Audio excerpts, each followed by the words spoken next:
नमस्कार दोस्तों, इस वीडियो में हम डिस्कस करेंगे विलियम वर्ड्सवर्थ की लिखी हुई बहुत ही खूबसूरत और famous poem 3 years she grew in sun and shower के बारे में। दोस्तों, इस पोइम का एक सबटाइटल भी है जिसका नाम है एजुकेशन ऑफ नेचर। यह पोइम बिलोंग करती है लूसी पोइम्स से, जो कि 5 पोइम्स की एक कलेक्शन थी। तो एजुकेशन ऑफ नेचर उसी कलेक्शन की एक पोइम है। इस पोइम का कंपोजिशन किया था विलियम वर्ड्सवर्थ ने 1798 में, और इसका फर्स्ट पब्लिकेशन सन 1800 में लिरिकल बलाड के सेकंड एडिशन में कराया गया था। इस पोएम का जो मेन फोकस है वह है लूसी और नेचर के रिलेशनशिप के बारे में। दोस्तों, यह पोएम बहुत बड़ी नहीं है और न ही बहुत टफ है, तो हम इस पोएम को लाइन बाय लाइन डिस्कस करेंगे। आई होप कि यह पोएम आपको अच्छे से समझ में आ जाएगी। तो दोस्तों, मेरा नाम है सूरज और आप देख रहे हैं लिटरेचर विजन। तो चलिए बिना किसी देरी के शुरू करते हैं poem 3 years she grew in sun and shower by William Wordsworth.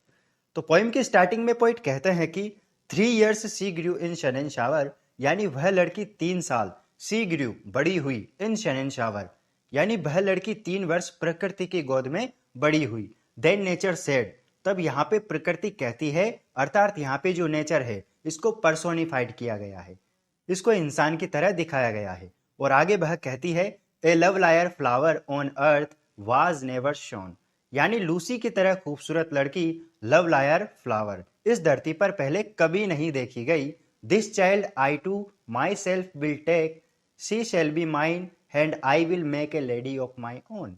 यहाँ इसकी पहली लाइन देखिए कि दिस चाइल्ड, यह लड़की, आई टू माई सेल्फ, मैं स्वयं, विल टेक, इस लड़की को मैं स्वयं अपनाऊंगी, शी शैल बी माइन, और यह मेरी लड़की होगी, and I will make a lady of my own, और मैं इस लूसी को अपनाऊंगी और ए लेडी ऑफ माई ओन, और मैं इस लड़की को बड़ा करूंगी, मैं इस लड़की को ग्रो करूंगी। और आगे पोइट लिखते हैं, myself will to my darling be both law and impulse, यह लड़की मेरे लिए बहुत ही प्रिय होगी, will to be my darling both law and impulse. और आगे प्रकृति यह बात बताती है कि अब आगे कैसे उस लड़की को ग्रो करेंगी। तो कहती है, बोथ लो एंड इम्पल्स, मैं इसे लो और इम्पल्स के साथ ग्रो करूंगी। अर्थात लो का यहाँ पे मतलब है कि मैं इस लड़की के लिए नियम कानून बनाऊंगी कि इसके लिए क्या दायरा होगा। हैंड इम्पल्स, और इस लड़की के लिए जो इमोशन है, जो इसकी फीलिंग्स है, डिजायर्स हैं, मैं उनका भी बहुत ख्याल रखूंगी। And with me the girl in rock and plain, in earth and heaven, in glade and bower, shall we and overseeing power to kindle and restrain. And with me the girl, और यह लड़की मेरे साथ, इन rock and plane, अर्थात यह लड़की मेरे साथ मैदानों और पहाड़ों, रॉक मतलब होता है पहाड़ और प्लेन मतलब होता है मैदान, तो यह लड़की मेरे साथ मैदानों और पहाड़ों, अर्थ हैंड हेवन, इस धरती और आसमान, इन ग्लेड हैंड बोबर, इन घाटियों और छायादार पेड़ों के बीच घूमा करेगी। Shall feel an overseeing power to kindle और रेस्ट्रेंट, यह लड़की अपने आसपास हमेशा एक पावर को महसूस करेगी जो इसका किंडल भी करती है और रिस्ट्रेन भी करती है। तो पोइट यहाँ पे कहना चाहते हैं कि यह लड़की एक ऐसा पावर अपने आसपास हमेशा महसूस करेगी, वो पावर वास्तव में नेचर ही है, जो उसको किंडल करती है, यानी उसके इमोशंस है, जो उसके आर्ग्यूज है, उसको वो ग्रो करेंगी, उसको वो बढ़ावा देंगी। और रिस्ट्रेन, और प्रकृति ही इस बात को कंट्रोल करेंगी कि उसकी आर्ग्यूज और इमोशन को कब कंट्रोल करना है।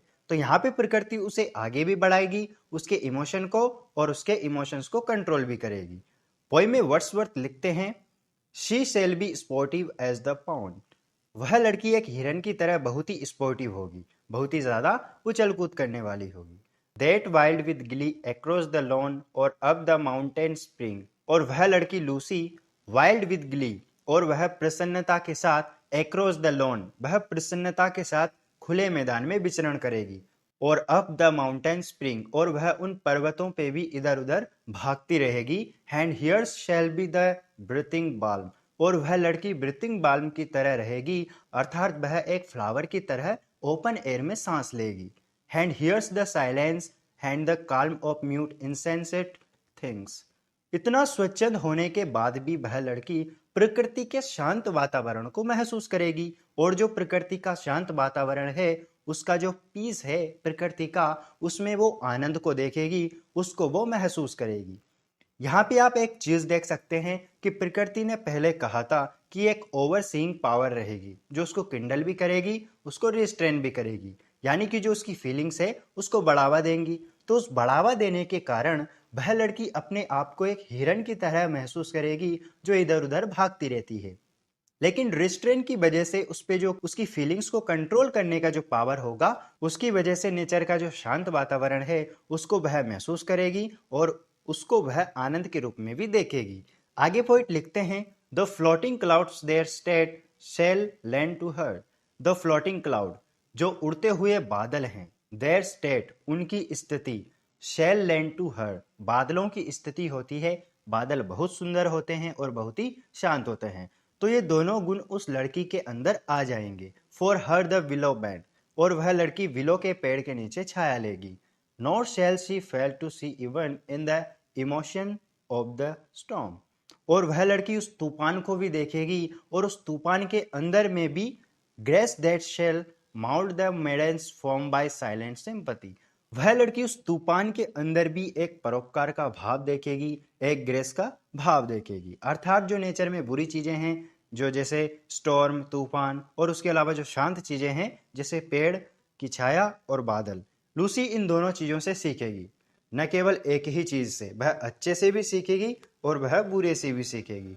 यहाँ पे पोइट ने जो वर्ड यूज किया है मेडन, यहाँ पे हम जान सकते हैं कि लूसी अब बड़ी हो चुकी है, वह एक यंग लड़की हो गई है। आगे की लाइन देखिए, the stars of midnight shall be dear to her. आधी रात में जो तारे टिमटिमाते हैं वो लूसी को बहुत प्यार करते हैं या प्यारे होंगे। And she shall lean her ear in a many secret place where rivulets. Rivulets का मतलब होता है छोटी नदियां। Dance their wayward round, wayward का अर्थ होता है स्वच्छंद या मनमोजी रूप से। तो यहाँ पे पोइट कहते हैं कि जो वो युवा लड़की है, वो जो दूर दूर से नदियां आती है उनकी ध्वनियों को सुनने के लिए बहुत ही ज्यादा उत्सुक रहेगी। And beauty born of murmuring sound shall pass into her face, और उन नदियों की जो कलकल की आवाज है, वो जो उसकी सुंदरता है वो भी उसके चेहरे पर दिखाई देगी, यानी उनकी सुंदरता भी लूसी के चेहरे पर आ जाएगी। आगे की लाइन देखिए, and vital feelings of delight shall rear her form to stately height. यहाँ पे लूसी बड़ी हो गई है और पोइट अब उसे एक आदर्श स्त्री की तरह बताते हैं कि नेचर उस लूसी को फीलिंग और डिलाइट भी देगी, यानी प्रसन्नता का भाव भी देगी, और हर फॉर्म टू स्टेटली हाइट, और लूसी को एक अच्छी हाइट भी देगी और उसे एक अच्छा फिगर प्रदान करेगी। फिगर यानी उसे एक अच्छा शरीर प्रदान करेगी। हर वर्जन स्वेल, और यहाँ पे जो लूसी एक छोटी बच्ची थी अब वो बड़ी हो जाएगी और वो मैच्योर ब्यूटीफुल यंग वुमेन की तरह दिखने लगेगी। Such thoughts to Lucy I will give, मैं ऐसे भाव, ऐसे लाइफ गिविंग थॉट्स लूसी को दूंगी।